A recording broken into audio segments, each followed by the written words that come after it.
Okay, let's do this thing, Kaliah. Let's do this thing, Matt. It's the Common Table Recap and Reflect podcast. Awesome. With Kaliah Rogers and Matt DeGear this week.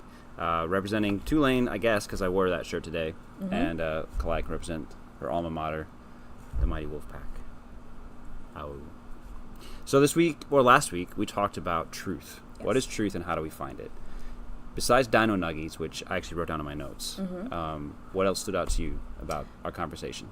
I really think what stood out to me the most was how a lot of students came from both sides, which I wasn't really expecting. So we had some students who were focusing on humanities as how they find truth, and then we had other students who were like, well, I rely on the sciences. Or the science. And I thought that was really interesting because coming from my perspective, I really didn't dove into either. For me, it was, I don't even think we had a name for it at that point. I think you even gave it to me at one point. You were like, oh, you find truth and wisdom. Wisdom. Yes. Book of Proverbs. And that really opened my eyes a lot more because I see wisdom in science, but I also see wisdom in humanities. So how do you define wisdom? So I define wisdom through experience and the experience of others. And then through that, I will see, oh, what you have said is true. Okay. So I don't know if that's a definition, but that is the definition that I can think of. Like many hands make light work. Yeah. Yeah. True to life. True to life. True to life. A lot of that. And so one thing I think that really stuck out to me was one student, she had brought up how she uses sciences to explain the how. Mm-hmm. And I thought that was really interesting because the way she delved into it is because it's like, it's very clear and it's very easy to see. And so I was able to relate to her more in the sense of like, well, with me, wisdom is very clear. It's very easy to see. And if you ignore it, then you will then see it later. Right. If you don't heed to it. And that was really, I think I felt glad to agree with the student and find a common ground in that way. Okay. But then also it was, one thing that I remember us talking about was also how does science prove the why, though? So, for example, I think there was a question you said, like, why do atoms exist? What's the point of them? Like, why were they made in the first place? And I think as a Christian, you start to see that science does not explain the why and simply the how. And so then when we bring God into the aspect, it's like God created us for a reason, which was to glorify him, for if we're on Earth, or I don't know if there's Martians out there or anything, but for Earthlings, we are meant to cultivate the land. We're meant to live on it, prosper it, and stuff like that. So there's a why behind this atom exists, right, so that this atom can interact with it, an atom being a human. And you got to approach that why from a different perspective of finding truth. Absolutely. And wisdom might be a way to do that. Yeah. Science can't really answer the why. Absolutely. Right. A couple things stood out for me. One is one of the history students brought up, and you were talking about this earlier, the different, like the Akkadian names and census people trying to find out what these people's names are.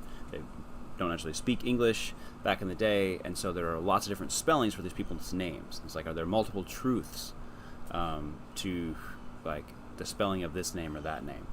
And my response to that is, well, no.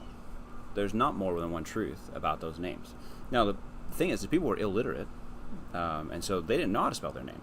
It was just who they were. Yeah. So the truth of the name is the people. Who are the people? That's what really mattered. The people are the truth. And then the name is just it's trying to record like some memory of the truth.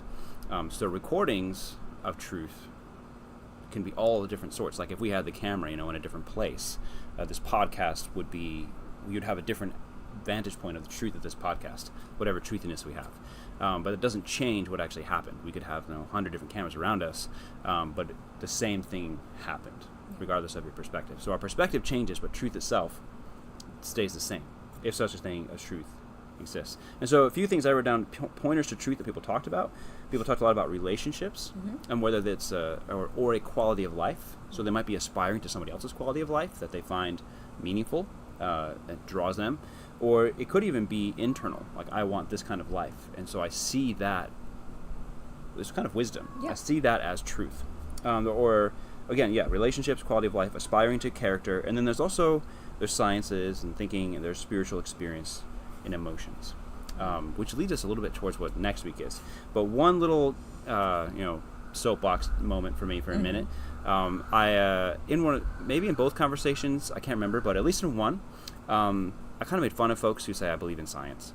And this is why I think people who believe in science are hypocrites, for the most part. Because if we believe in science, I don't think there's any access to the why. We have great access to how. So I'm not like a science denier or a Luddite, which is fun to say. We're using technology right now. And scientists, by their exploration of how the world works, were able to make this cool little microphone, right? The computer that's recording this, the internet that will publicize to this everybody. So science works the how, but why? We have to supply the why from somewhere else. And we all live with some kind of why. Why get up in the morning? Because atoms? Because of chemicals? That's not a why, that's just a how. It explains what is, but not what ought to be.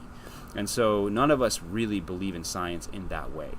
We may have confidence in what science can do for us technologically, but we don't believe in it in a sense of trust or confidence like we talked about the week before. What do we really trust or have confidence in? So we don't really believe in science, not in that way. Not really any of us do. Those who do probably go a little bit crazy because they have no purpose. You'd be a total nihilist or nihilist, however you want to pronounce that word. You have your own truth and how you pronounce nihilist. All that said, one thing that was also fun at Tulane was one of the students, a Christian student, who found it very uncomfortable to express, this is a STEM student, to express that her belief in Christianity as truth had a lot to do with experience, and even spiritual experience. Really? Which leads us to, this is just a little preamble for, well, probably not happening in 2 days because there's this silly Francine coming to dance with us.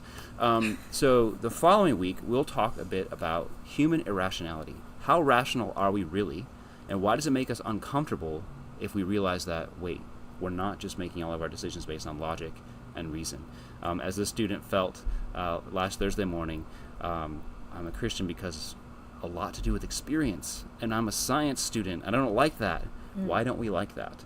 And that's the question I'm really interested in. Why don't we like that?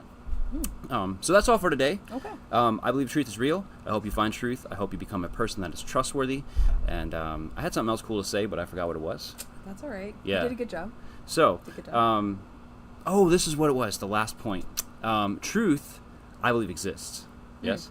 And so, but it's not something you can get inside of your head. You can't just get it all inside of your head because truth is bigger than us. Yeah. And so our goal is wherever we find truth, whether it's in science, whether it's in faith, it's in relationships, it's through wisdom, we conform ourselves to the arc of truth.